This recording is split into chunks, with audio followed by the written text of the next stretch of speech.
जय श्री राधे, हर हर महादेव। आपका स्वागत है हमारे YouTube चैनल्स में। प्रदीप मिश्र जी वाची जा रही पुष्कर में जो कथा है ब्रह्मवशु महापुराण, उसका प्रथम दिवस संपूर्ण हो चुका है। उसकी संक्षिप्त जानकारी और प्रदीप मिश्र जी द्वारा जो बताए गए उपाय है, उपयोगी पत्र है, वह इस वीडियो के माध्यम से आपको मिलने वाली है। आप हमारी वीडियो में बनी रहें और जो उपाय बताए हैं उस उपाय को आप करके अपने जीवन में लाभ उठाएं। चलते हैं कथा की ओर। कथा में बढ़ने से पहले जो दीदी भैया नए हैं हमारे इस चैनल में, वो प्लीज़ हमारे चैनल को सब्सक्राइब कर लीजिए एंड लाइक कर दीजिए और कमेंट में हर हर महादेव ज़रूर लिखिएगा। गुरुजी ने आज की कथा में बताया है कि ब्रह्मवशु महापुराण की जो कथा हो रही पुष्कर, उसमें कि जो 1000 अश्वमेध का फल हमें नहीं मिलता है वह इस पुष्कर की धरा में मिल जाती है। यहाँ पर आइए, ब्रह्म जी का दर्शन कीजिए और यहाँ पुष्कर शहर में जो सरोवर है उसमें स्नान कीजिए। 1000 अश्वमेध का फल यहाँ पर आने से, स्नान करने से, दर्शन करने से मिल जाता है। इस प्रकार से गुरुजी ने बताया है। गुरुजी ने अगली जानकारी देते हुए कहा है कि आप कोई भी शिवलिंग की जो जल है उसका स्पर्श कर सकते हो, आचमन कर सकते हो, लेकिन पारस पत्थर से बने हुए शिवलिंग का आचमन नहीं कर सकते हो, उसका जल को पी नहीं सकते हो। चाहे उसके अलावा कोई भी शिवलिंग हो, चाहे पत्थर का हो, सीमेंट का हो, या फिर कंकड़ मात्र का हो, लकड़ी का हो, किसी भी चीज़ का शिवलिंग का आचमन कर सकते हो, सिवाय पारस पत्थर का शिवलिंग का आचमन नहीं कर सकते हो। चलते हैं अगली जानकारी की ओर।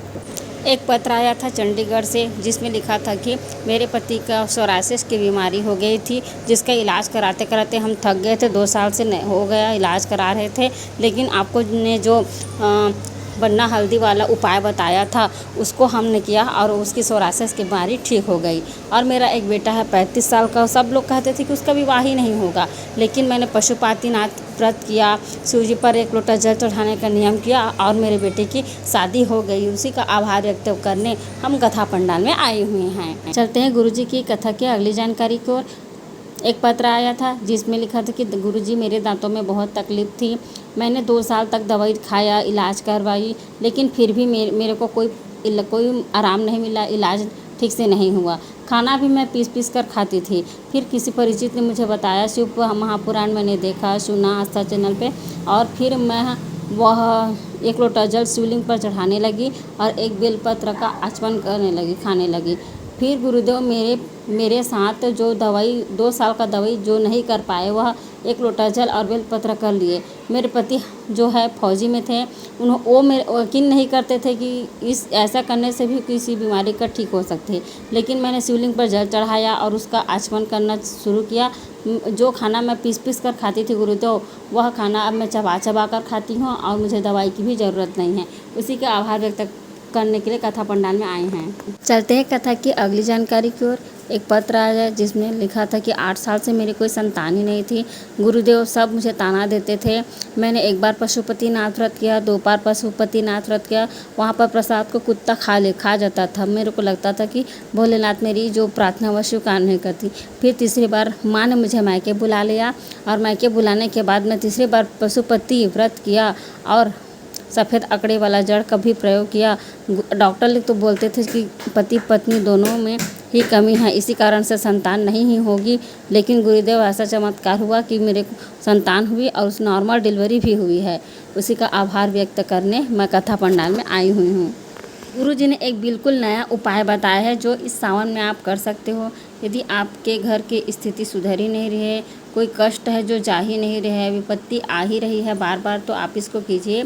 गुरुजी ने बताया है कि किसी भी गमले में, चाहे गेंदा का पौधा हो, गुलाब का पौधा हो, शमी का पत्रा, किसी भी फूल का पौधा हो, गमले में रखे हो, उस गमले की मिट्टी को शिवलिंग बना लेना है। उसमें जलाधारी की भी आवश्यकता नहीं है।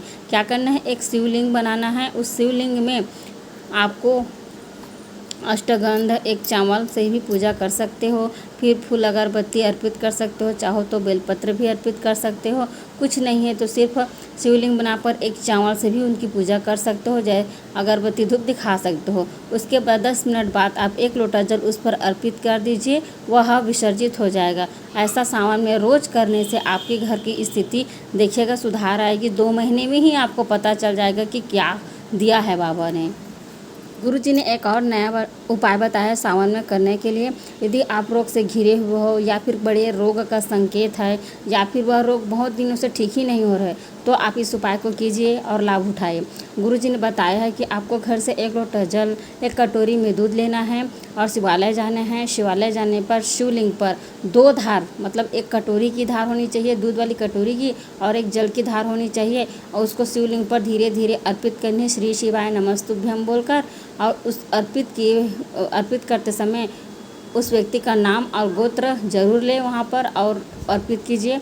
अर्पित किए हुए दूध और जल का उस व्यक्ति को 3 बार आचमन कराना है, कुंदकेश्वर महादेव के नाम से। कौन से महादेव के नाम से?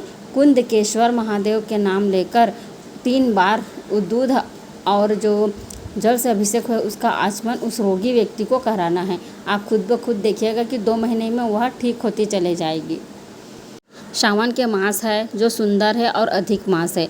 अधिक मास इसलिए कहा जाता है और क्योंकि श्री विष्णु का ही अधिक मास होता है, और सावन का तो हरिहर मिलन मास भी है ये। इस सावन मास में आपको रोज़ 1 लोटा जल और 1 अक्षत का चावल शिवलिंग पर अर्पित कीजिए। हो सके तो 108 दाने रोज़ अर्पित कर दीजिए, चावल का या फिर मूंग का या फिर फूल का, या फिर सोमवार को 108 दाने अर्पित कीजिए। शंकर भगवान आपको क्या देकर जाएगा 2 महीने में, आपको खुद ही पता चल जाएगा। यदि हमारी वीडियो अच्छी लगी हो तो please her her Mahadev comment कीजिए, हमारे चैनल को सब्सक्राइब कीजिए एंड लाइक कीजिए। और मेरी वीडियो से रिलेटेड आपको कोई सवाल पूछनी है तो प्लीज़ कमेंट में हमें पूछ सकते हो, हम उसका जवाब ज़रूर देंगे। जय श्री राधे, हर हर महादेव।